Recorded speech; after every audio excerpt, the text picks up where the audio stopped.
श्री स्वामी समर्थ. तर आज आहे हरतालिका. तर हे हरतालिका व्रत हे स्त्रियांच्या अखंड सौभाग्यासाठी केले जाते. तर बघा, हे पूजेसाठी मी घेतलेले आहे. तर वाळू आणली आहे, मी धुवून ठेवली आहे. फुलं घेतलेली आहेत, 5 प्रकारची झाडांची पानं, फुलं, नैवेद्यासाठी लाडू, दिवा लावून घेतलेला आहे, धूप घेतलेले.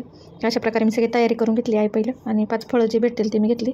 तर चला आज आपण पूजा मांडूया. आता तर तुमची पण पूजा झाली असेल किंवा कुणाची करायची राहिली असेल तर तुम्ही करा. तर मी तर करते, त्याचाच हा व्हिडिओ आहे.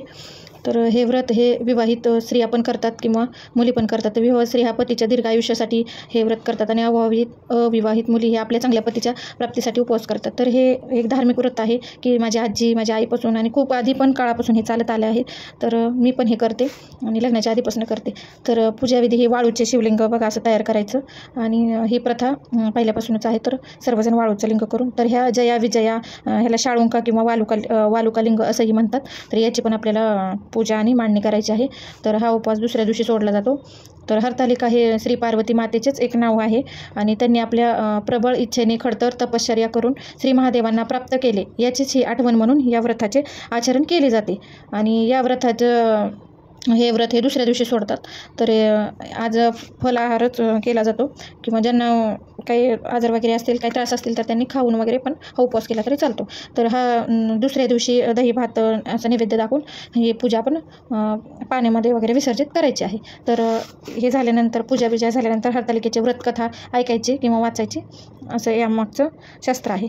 तर अशा प्रकारे माझं वाळूचं लिंग वगैरे काढून झालं. आता फुलं वगैरे आज भरपूर भेटली म्हणून आज, आणि धोत्र्याचं फुलं आणायला मी खूप माळावर वगैरे फिरले असते तेव्हा भेटलं, आणि काल लक्षात पण नाही दुकानात वगैरे आणायचं. मग म्हटलं इथं खाली असेल, तर भेटली मला 2-4 फुलं. तर मी ते शेजारच्या ताईंना पण दिली आणि मला पण घेतली. तर अशा प्रकारे माझी पूजा झालेली आहे आज. हे झाल्यानंतर शिव अष्टोत्तर नामावली आणि बेल, एक नामावली म्हणलं की नम असा शब्द आला, आणि त्याच्यात बेल व्हायचा आहे. तर मी पण भरपूर बेल आणले होते. तर बेल वगैरे प्रसाद वगैरे वाहून झाला आहे. तर मी शिवलेल्या अमृतचा 11वा अध्याय पण वाचून घेतला, तर तुम्हाला मी दाखवते.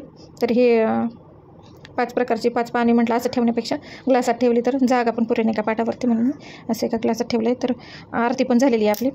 तर आरती वगैरे करून मी तुम्हाला दाखवते. आरती वगैरे करून घेतली, शिवाष्टोत्तर नामावली झाली, आणि शिवलेल्या अमृतचा 11वा अध्याय पण वाचून घेतलेलं आहे. तर हाच होता आजचा व्हिडिओ.